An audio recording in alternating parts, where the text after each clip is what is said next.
오늘의 말씀은 이사야서 51장 9절에서 16절 말씀입니다. 여호와의 팔이여 깨소서 깨소서 능력을 베푸소서. 옛날 옛시대에 깨신 것 같이 하소서. 라합을 점이시고 용을 찌르신 이가 어찌 주가 아니시며, 바다를 넓고 깊은 물을 말리시고 바다 깊은 곳에 길을 내어 구속받은 자들을 건너게 하시니가 어찌 주가 아니시니이까. 여호와께 구속받은 자들이 돌아와 노래하며 시온으로 돌아오니 영원한 기쁨이 그들의 머리 위에 있고 즐거움과 기쁨을 얻으리니 슬픔과 탄식이 달아나리이다. 이르시되 너희를 위로하는 자는 나 곧 나이니라.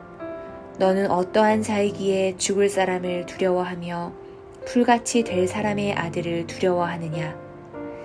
하늘을 펴고 땅의 기초를 정하고 너를 지은 자 여호와를 어찌하여 잊어버렸느냐. 너를 멸하려고 준비하는 저 학대자의 분노를 어찌하여 항상 종일 두려워하느냐. 학대자의 분노가 어디 있느냐. 결박된 포로가 속히 놓일 것이니 죽지도 아니할 것이요 구덩이로 내려가지도 아니할 것이며 그의 양식이 부족하지도 아니하리라. 나는 내 하나님 여호와라. 바다를 휘저어서 그 물결을 뒤흔들게 하는 자이니 그의 이름은 만군의 여호와니라. 내가 내 말을 내 입에 두고 내 손 그 하늘로 너를 덮었나니 이는 내가 하늘을 펴며 땅의 기초를 정하며 시온에게 이르기를 너는 내 백성이라 말하기 위함이니라.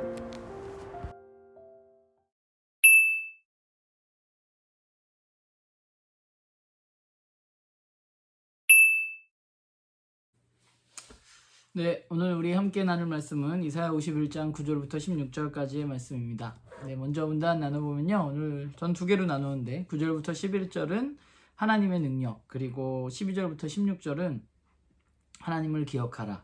이렇게 나누어 보았습니다. 하나님 눈에 보이시지 않으시죠?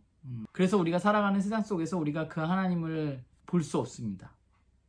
그리고 우리가 살아가는 세상을 살펴보면 세상의 힘이 승리하고 이기는 것 같습니다.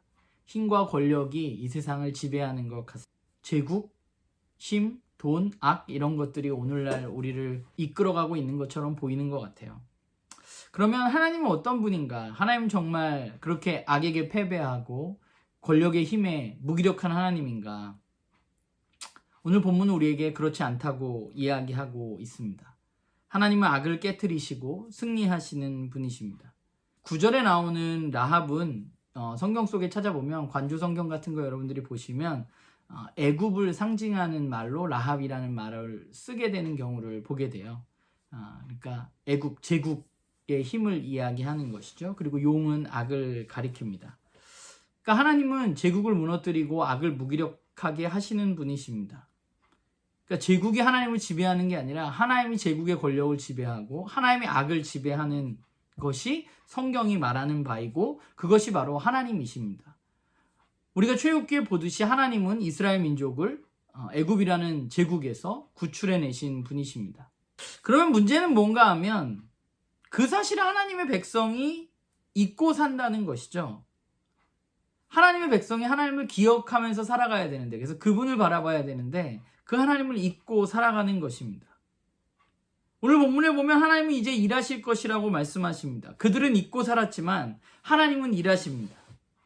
그러니까 이스라엘의 회복은 엄밀히 따지면 이스라엘이 뭘 잘해서 일어나는 일이 아니라 하나님 결정하시고 움직이시고 하나님이 그들을 사랑하시기 때문에 일어나는 일이죠.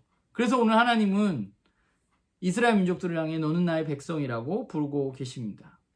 그렇기 때문에 이스라엘 민족은 지금이라도 이 메시지를 듣는 이때에 하나님을 두려워하고 세상을 두려워하는 것이 아니라 하나님을 두려워하고 하나님을 의지하면서 살아야 되는 것이겠죠.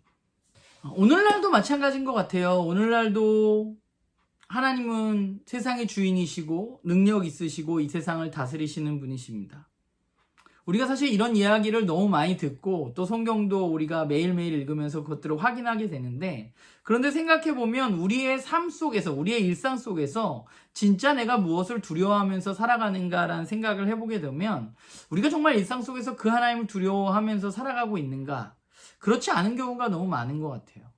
우리는 오히려 하나님보다는 세상을 두려워합니다. 세상의 힘이 두렵고 사람들의 시선이 두렵고 내가 뒤처질까봐 두렵고, 하나님보다 세상을 두려워하는 것이 어쩌면 우리의 일상일 수도 있겠다는 생각을 해보게 돼요.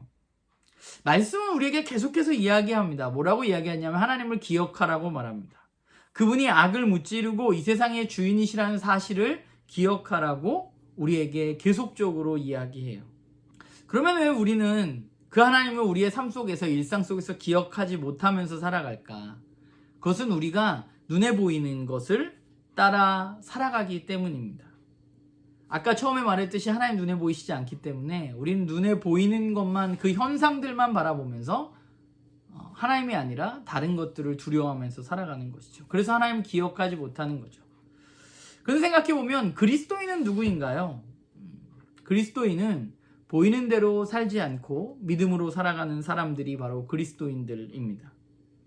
오늘 본문에도 12절에 이렇게 이야기해요. 너는 어떠한 자이기에 죽을 사람을 두려워하며 풀같이 될 사람의 아들을 두려워하느냐? 너는 누구이기에 하나님을 바라보지 못하고 세상 사람들을 두려워하느냐? 라고 반문하고 있는 것이죠. 우리가 하나님의 백성이라면, 우리가 하나님을 알고 믿는 사람이라면 우리는 마땅히 세상이 아니라 하나님을 두려워하고 하나님을 의지하면서 살아가는 것이 마땅하다는 생각을 하게 됩니다. 여전히 우리는 부족하지만 참 감사한 것은 하나님께서 우리의 부족함을 알고 계시고 여전히 우리를 사랑하시기 때문에 우리를 위해서 일하고 계신다는 거예요. 우리가 해야 할 일은 그분을 기억하는 것입니다. 그분을 망각하지 않고 그분을 기억하는 일상을 살아가는 것입니다. 그래서 말씀을 읽는 거고, 그래서 예배를 드리는 거고, 그래서 우리가 찬양을 부르는 것이죠. 그분을 기억하기 위해서. 오늘 하루도 우리들의 삶 가운데 그분을 기억하는 저와 여러분이 되기를 간절히 소망합니다.